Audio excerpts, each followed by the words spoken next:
हम पर्यावरण और मानव सभ्यता के गहरे, दिलचस्प संबंधों को समझेंगे। शुरुआत एक बहुत ही बुनियादी सवाल से करते हैं। क्या इंसान प्रकृति का हिस्सा है या उससे बिल्कुल अलग? यहाँ मानव निर्मित शहरी पर्यावरण और गहरे महासागरों जैसी पूरी तरह स्वतंत्र प्रकृति के बीच एक बड़ा फर्क है।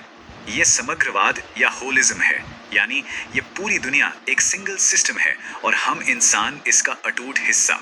इकोलॉजी का पहला नियम है, सब कुछ जुड़ा है। हमारी हर हरकत पूरे इकोसिस्टम पर सीधा असर डालती है। औद्योगिकरण के दौर में सीमित जीवाश्म ईंधनों के अंधाधुंध इस्तेमाल ने हमारे प्राकृतिक संतुलन को पूरी तरह तोड़ दिया।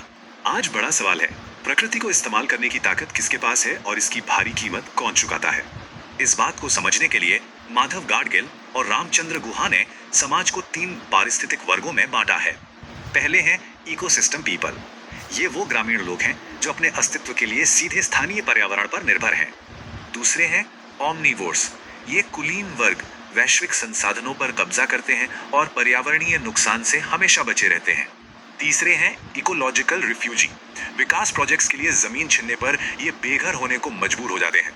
तो सोचिए, संसाधनों पर इस असमान कब्जे और इतने बड़े पैमाने पर लोगों के विस्थापन के पीछे आखिर क्या है? स्रोत सत्ता के एक लौह त्रिकोण को बताता है, जिसमें बड़े उद्योगपति, नौकरशाह और राजनेता एक साथ शामिल हैं।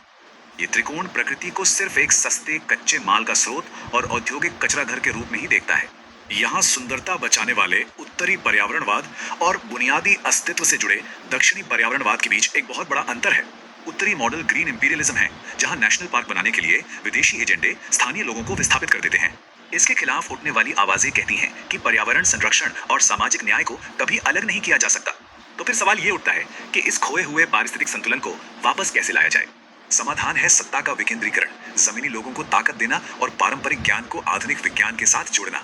हमें स्थायित्व की अर्थव्यवस्था अपनानी होगी ताकि हमारी प्राकृतिक पूंजी आने वाली पीढ़ियों के लिए बिल्कुल सुरक्षित और बरकरार रहे। जैसा महात्मा गांधी ने कहा था, दुनिया में सबकी जरूरत के लिए पर्याप्त है, लेकिन लालच के लिए बिल्कुल नहीं।